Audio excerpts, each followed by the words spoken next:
Baiklah, jadi ini merupakan proses pemijahan ikan cupang yang dilakukan di dalam bak ember yang ditambah dengan daun ketapang yang berfungsi sebagai tempat melekatnya telur ikan. Dan ini merupakan gambar telur ikan setelah melakukan pemijahan. Setelah 4 hari, telur ikan cupang menetas menjadi larva yang sudah bisa berenang aktif. Nah, setelah umur ikan mencapai 3-4 minggu, larva ikan sudah bisa menjadi benih atau bibit ikan cupang. Pada umur segini, ikan cupang diberi makanan berupa dapnia atau kutu air. Dan ini merupakan fase ikan cupang sudah menjadi dewasa atau indukan.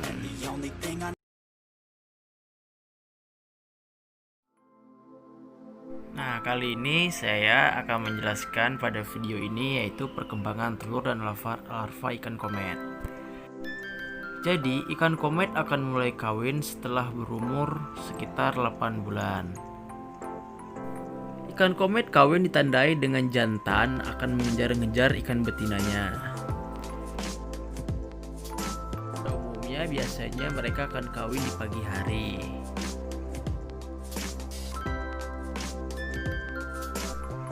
Saat kawin, air akuarium akan keruh oleh sperma yang akan dikeluarkan oleh komet jantan.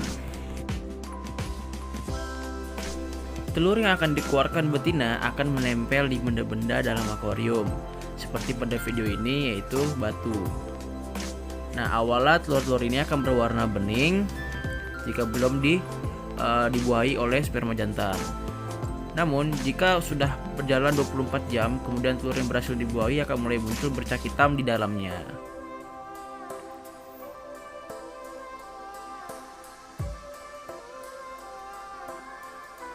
Nah, bercak hitam inilah yang akan menjadi embrio ikan.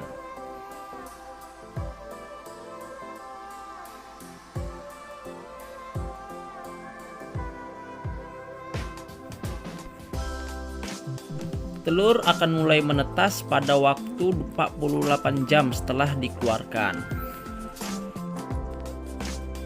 Larva yang baru menetas akan masih menempel di batu dan di kaca.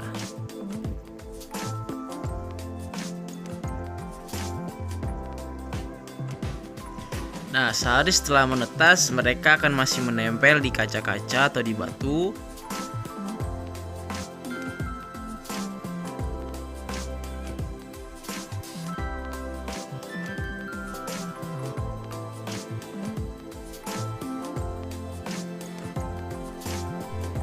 Dua hari setelah menetas, larva ikan akan belajar berenang.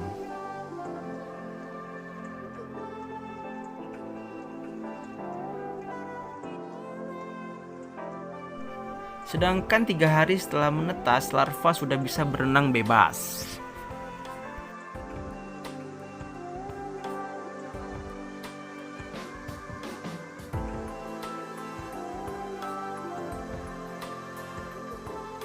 Setelah 4 hari menetas, larva akan nampak lebih besar.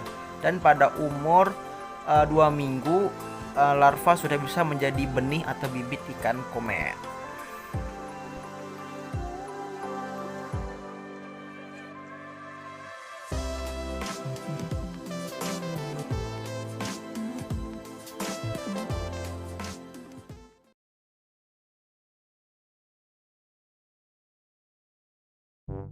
Nah, ini merupakan fase telur ikan arowana yang ditaruh di dalam akuarium dengan penggunaan aerasi. Setelah waktu 72 jam atau 3 hari, telur ikan telah menetas dan menjadi larva.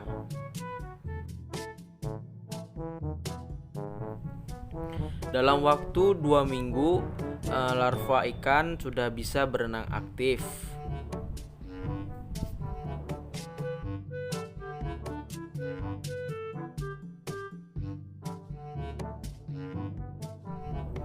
Hingga 1 bulan, larva sudah bisa menjadi benih atau bibit ikan.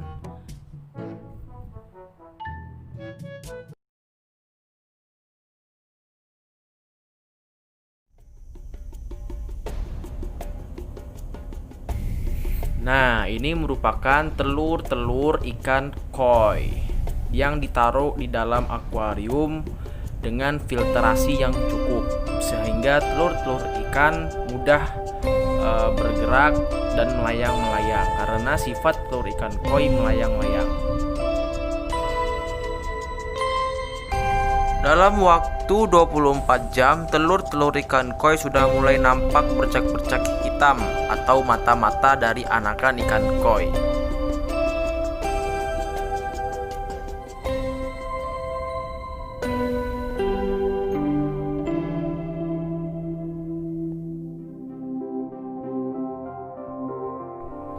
Setelah 3 hari, telur ikan koi sudah menetas sehingga menjadi larva.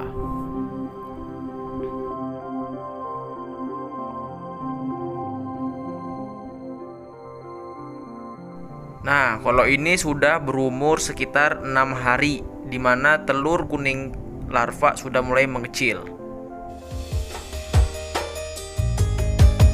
Dan ini sudah berumur seminggu lebih, larva ikan sudah mulai berenang bebas.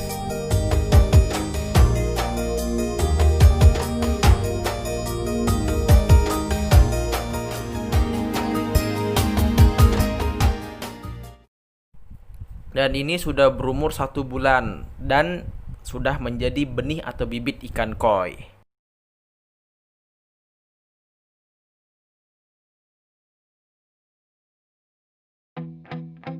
Baiklah, jadi ini yang terakhir yaitu ikan gurami.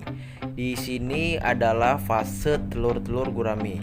Kemudian setelah waktu 4 hari, telur-telur ikan gurami telah menetas dan kita pindahkan ke dalam bak satu lagi atau bak fiber yang terpal.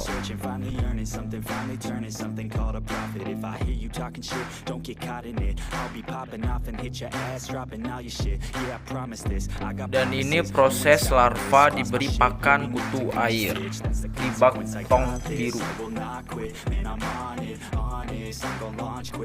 Dalam waktu 3 minggu, larva sudah bisa menjadi benih atau bibit ikan-ikan gurami.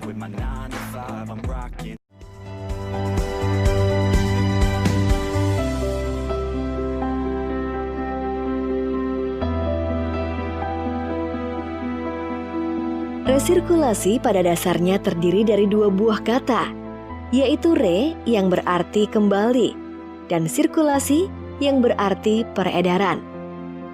Resirkulasi pada sistem budidaya merupakan suatu cara atau teknologi untuk memanfaatkan media budidaya air yang telah digunakan dalam sistem produksi untuk digunakan kembali layaknya air yang baru.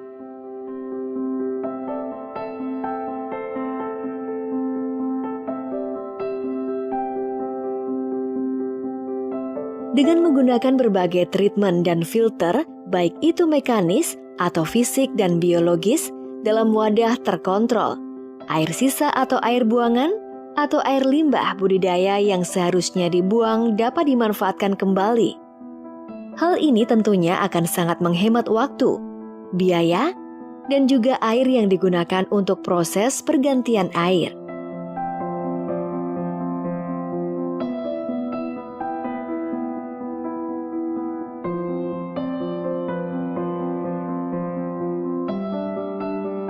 Filter fisik berfungsi untuk menyaring partikel-partikel yang tersuspensi dalam air. Sedangkan filter biologi berfungsi untuk mendukung terjadinya proses nitrifikasi, sehingga amoniak yang dihasilkan dalam proses budidaya dapat dengan cepat berubah menjadi nitrit atau zat yang tidak bersifat racun.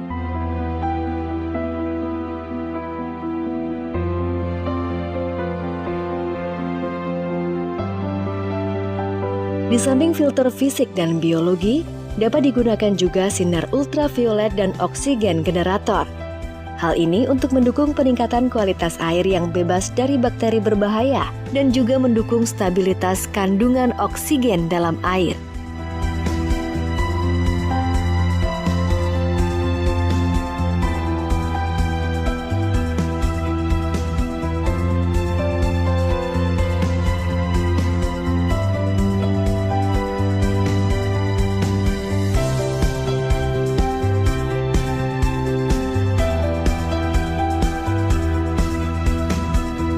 Pada sistem resirkulasi aquaculture, cara kerjanya adalah mengalirkan air dari bak pemeliharaan ke filter fisik dan dilanjutkan ke filter biologi, kemudian melalui sinar UV atau ultraviolet apabila diperlukan, dan dilakukan injeksi oksigen ke dalam air sebelum air tersebut kembali ke bak pemeliharaan. Dengan cara ini, air tidak perlu sering diganti.